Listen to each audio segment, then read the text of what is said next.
नमस्कार, मैं हूं रीनू। आप सभी दर्शकों का अन्नदाता कार्यक्रम में स्वागत करती हूं। हमारे देश का किसान जन का पोषक है, वह श्रम का देवता है, अन्नदाता है। उसमें ही भारत की आत्मा निवास करती है। ऐसे ही किसानों की प्रगति के लिए हम खेती बाड़ी से जुड़ी हुई बहुत सी नई लाभकारी जानकारियां हर रोज सुबह लेकर आते हैं। तो चलिए कार्यक्रम शुरू करने से पहले देखते हैं आज क्या है अन्नदाता में। गेहूं की करे समय पर कटाई, मराई और सुरक्षित भंडारण। फलदार पौधों की बागवानी करने वाले किसान से मुलाकात।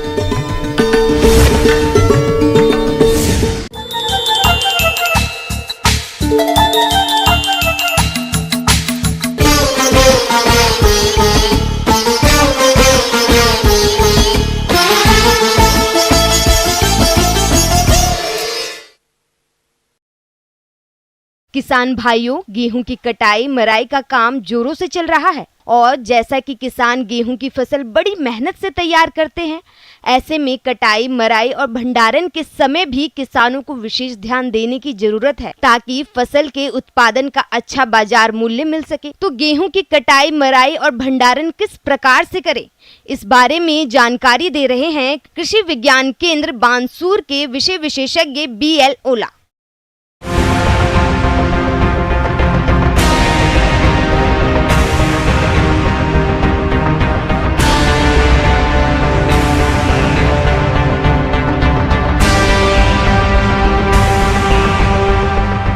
किसान भाइयों जब कटाई करते हैं तो अपने खेत में जाकर देखते हैं कि जब अपने फसल पूरी तरह सूख कर पीली पड़ जाए और उसका जब दाना एकदम पक करके तैयार हो जाए तथा कठोर हो जाए और अगर अपने खा करके उसमें मुंह से चबाएं तो अगर उसमें क्रैकिंग की आवाज़ आती है तब अपने को समझना चाहिए कि फसल अपनी पक करके एकदम तैयार है और इसकी कटाई की जा सकती है।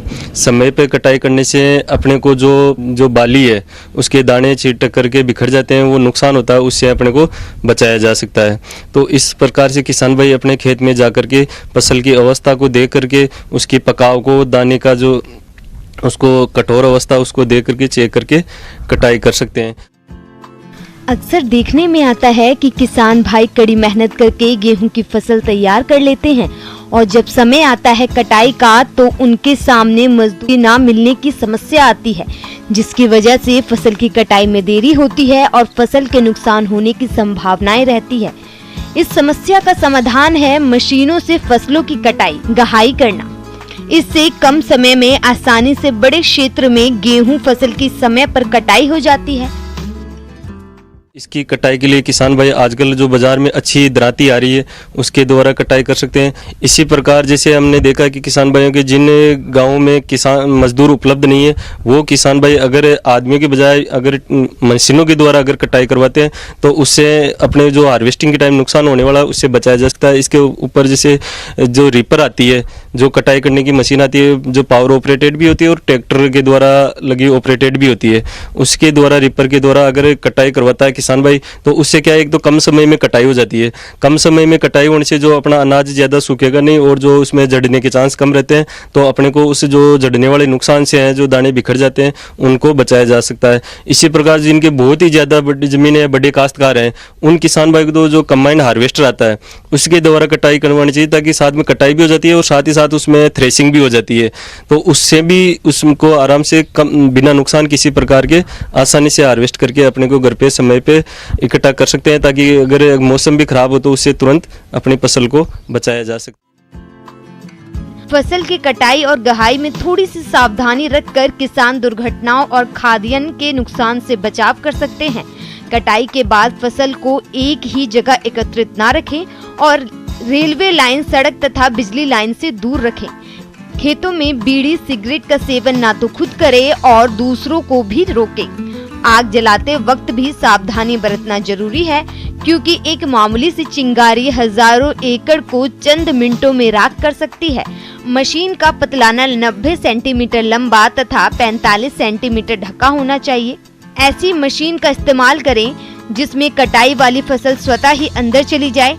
थ्रेसिंग के दौरान नशा और धूम्रपान नहीं करना चाहिए। कपड़े भी ढीले ढाले ना हो और हाथ में कड़ा आदि ना पहने। आग से बचाव के लिए खलिहान में पानी और रेत का प्रबंध रखें। ट्रैक्टर को ओवरलोड ना चलाएं और इसके साइलेंसर पर रोधक लगाएं, जिससे आग लगने की संभावना ना रहे। गेहूं की अच्छी उपज के साथ इसका सुरक्षित भंडारण एक महत्वपूर्ण पहल है। फसल की कटाई के बाद गेहूं को सुरक्षित भंडारण एक चुनौती है।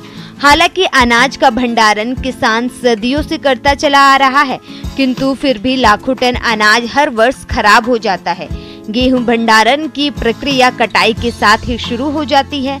यदि गेहूं का मंडी में भाव कम मिल रहा है तो ऐसी दशा में आप गेहूं का सुरक्षित भंडारण करके आने वाले समय में जब अच्छा भाव मिले तब बेचकर अच्छा मुनाफा कमा सकते हैं। कटाई करने के बाद ये ध्यान रखना है कि जैसे कटाई कर दे तुरंत ऐसा नहीं कि अपने भंडारित कर दे उनको कम से कम 2 या 3 दिन कड़क धूप के अंदर कम से कम 40 से 50 डिग्री टेम्परेचर पर सूखा करके 8 से 10 घंटे डेली रखना चाहिए और उसके बाद अपने को भंडारित करना चाहिए। और भंडारित करते समय अपने को ध्यान रखना चाहिए कि अपने अनाज के अंदर गेहूँ हो, जौ हो या अन्य फसलें हैं जिनमें 10% से अधिक नमी नहीं होनी चाहिए। तो अगर इससे ज़्यादा अगर नमी होगी तो उसमें फंगस से जो कवक लगने का डर रहता है या कीट है जो और दूसरे इसमें फिजियोलॉजिकल चेंज हो जाते हैं, जिसके कारण अनाज अपना गर्म रहता है तो उससे खराब हो जाता है, उसका रंग पीला पड़ जाता है। तो इसलिए इसको भंडारित करते समय 8 से 10% से अधिक नमी नहीं होनी चाहिए। और जब भी भंडारित करें तो अपने को अमूमन तो नई बोरियों का यूज़ करना चाहिए।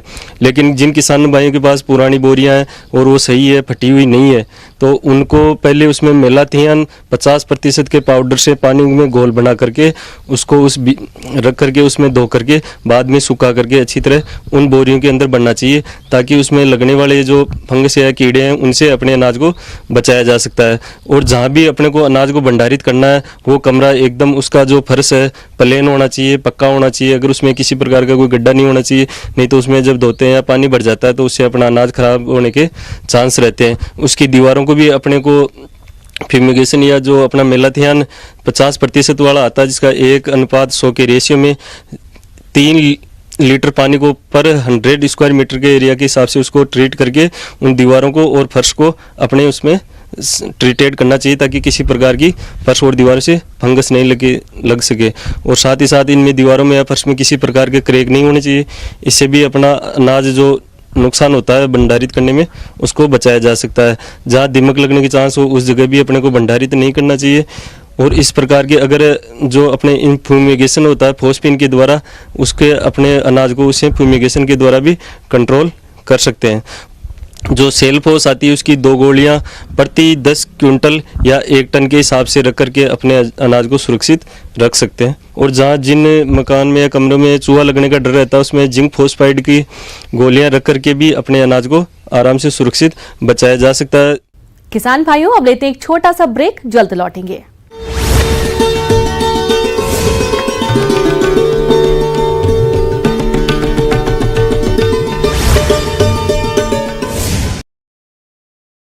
ब्रेक के बाद एक बार फिर से आप सभी दर्शकों का अन्नदाता में स्वागत है।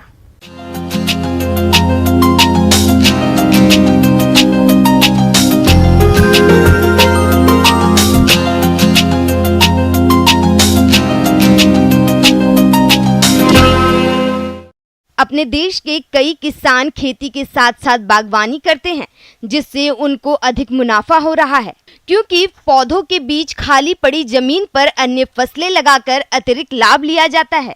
आज हम आपको ऐसे ही प्रगतिशील किसान सत्यजीत सिंह से मिलवाने जा रहे हैं, जिन्होंने खराब जमीन को आबाद कर कई तरह के फलदार पौधे लगाए हैं। तो आइए मिलते हैं उनसे और जानते हैं उनके अनुभवों को।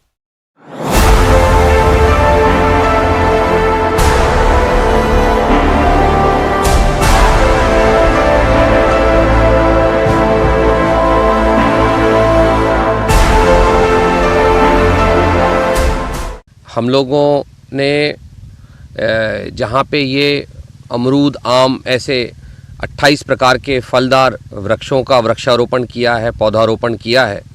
ये पथरीली ककरीली भूमि है और यहाँ लंबे अरसे से कुछ बहुत अच्छा उत्पादन नहीं हो पाता था। तो बाद में हमको ऐसा लगा कि फलदार वृक्ष हम लगाएंगे, इनमें कम पानी लगता है फसल की अपेक्षा, तो शायद हमको खेती से अच्छा परिणाम मिलेगा, अच्छा रिटर्न आएगा। इनका ये एरिया जो लगभग 4 एकड़ का है, इस मिट्टी में उपजाऊपन कम है, जिसके कारण फसलों का उत्पादन बहुत कम होता है और इस तरह का एरिया बहुत से किसानों के पास होता है। इन किसान भाई ने इस मिट्टी में फसलों की खेती के साथ बागवानी की, जिससे इस तरह की मिट्टी से भी अधिक लाभ कमाया जा सके। तो हमने इस खेत में पहले मिट्टी की जांच कराई।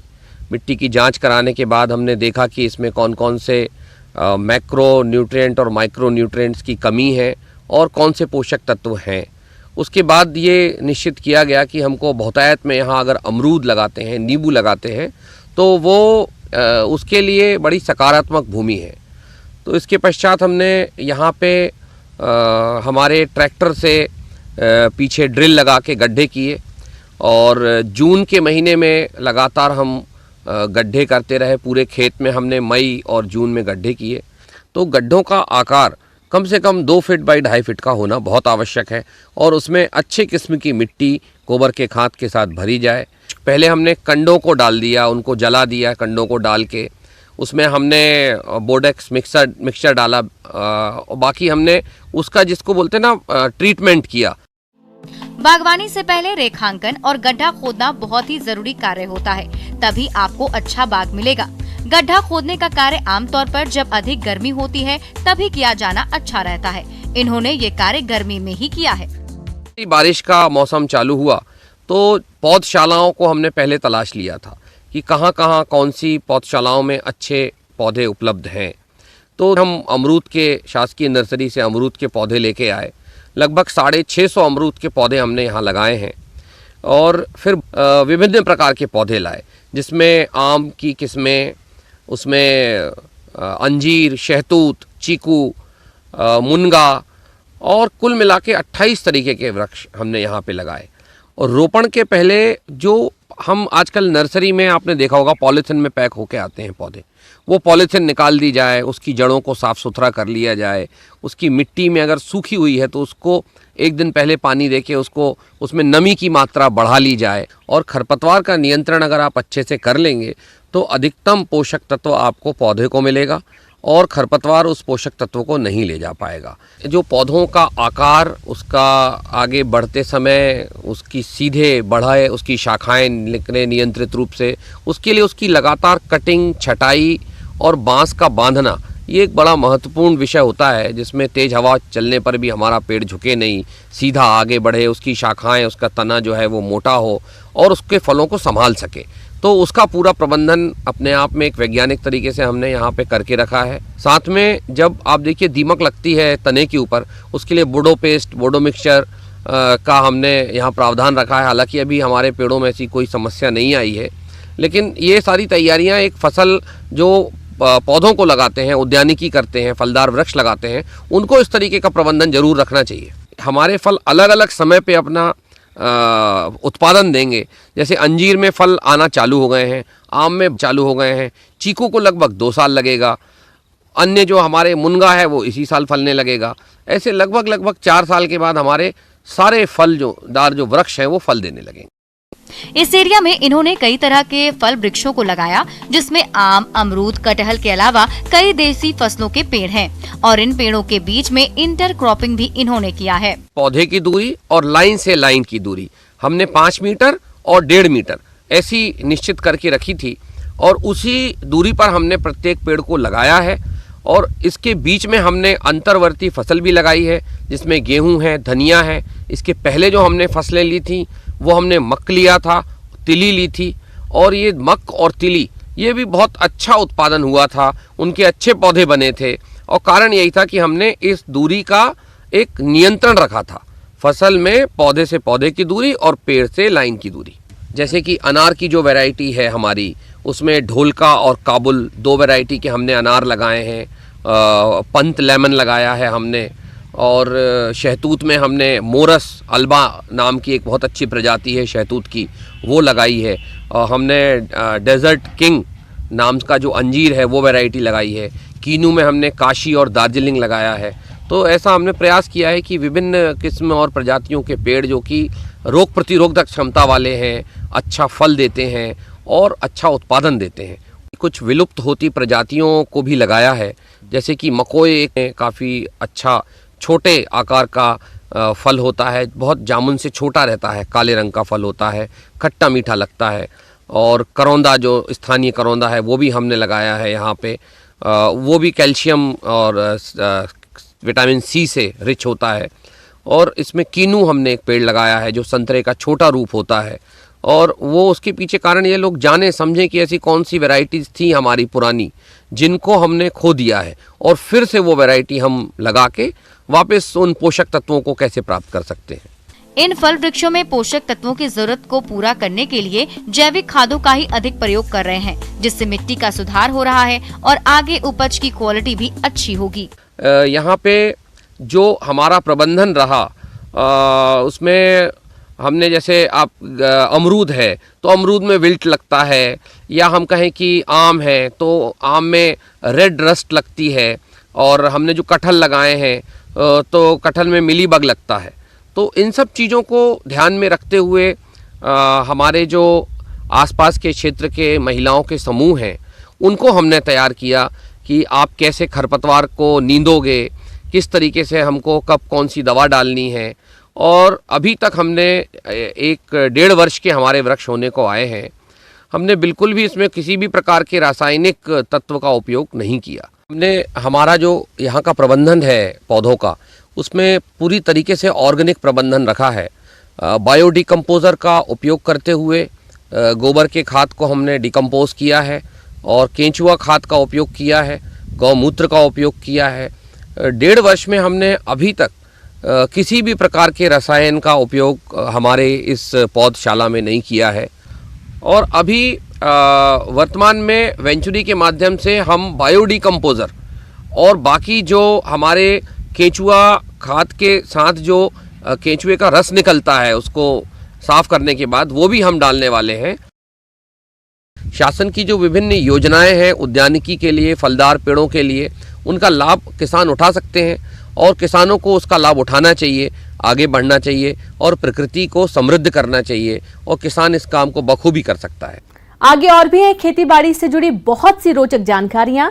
यहाँ रुकेंगे एक और छोटे से ब्रेक के लिए।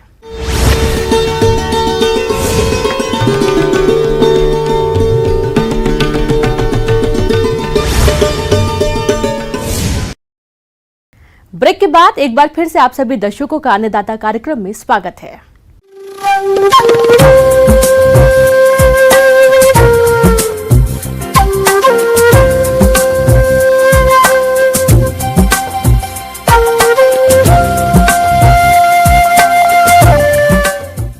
मौसम विभाग की रिपोर्ट पर साप्ताहिक कृषि सलाह इस प्रकार है।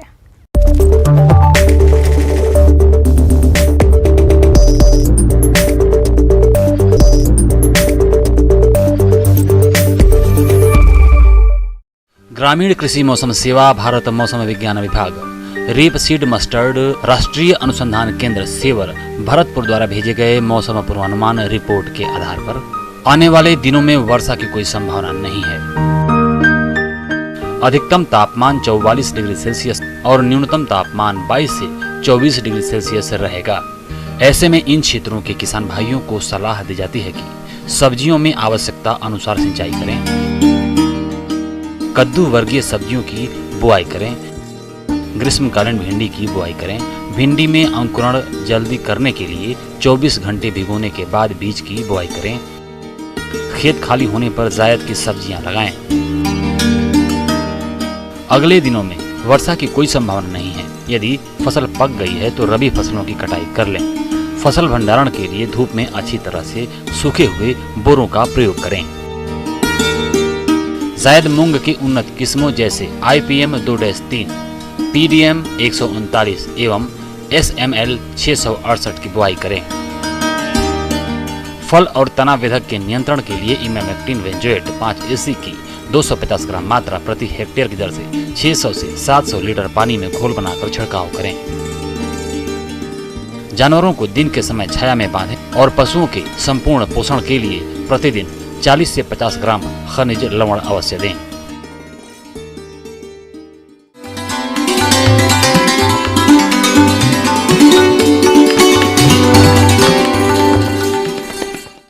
आइए जानते हैं अन्नदाता निःशुल्क फोन के माध्यम से पूछे गए समस्याओं का समाधान। अन्नदाता निःशुल्क फोन संपर्क सेवा के माध्यम से पूछे गए प्रश्नों में से आज हमने जिस प्रश्न को कार्यक्रम में शामिल किया है उसे पूछा है ग्राम माजरी, जिला अलवर के कृषक हरी सिंह ने। आप टमाटर की फसल में फल सड़न रोग की रोकथाम के बारे में जानकारी चाहते हैं, तो हरी सिंह जी आपकी जानकारी के लिए प्रस्तुत है कार्यक्रम का ये अंश।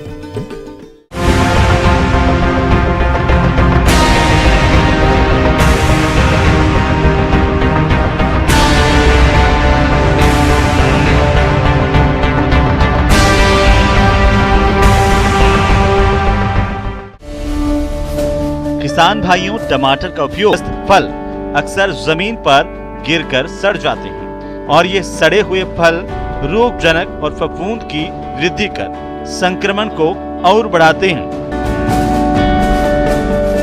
तो इसके नियंत्रण के लिए टमाटर के पौधों को लकड़ी या तार की सहायता से सीधा खड़ा करें। इसके अलावा रोगग्रस्त फलों को तोड़कर नष्ट करें।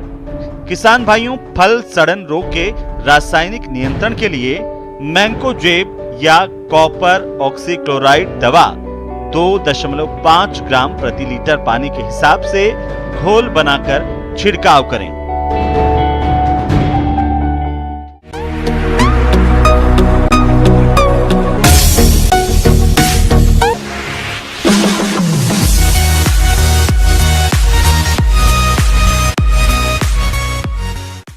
एक नजर डालते हैं राज्य के कुछ मंडियों के प्रमुख फसलों के बाजार भाव पर।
किसान भाइयों, कृषि संबंधित समस्या और सुझावों के लिए आप हमें इस पते पर संपर्क कर सकते हैं।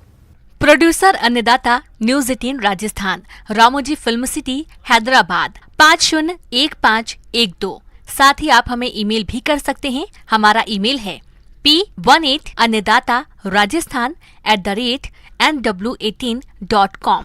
इसके अतिरिक्त आप हमें निःशुल्क हेल्पलाइन नंबर 1800889216 पर सोमवार से शनिवार सुबह 10 बजे से शाम 4 बजे के बीच संपर्क कर सकते हैं।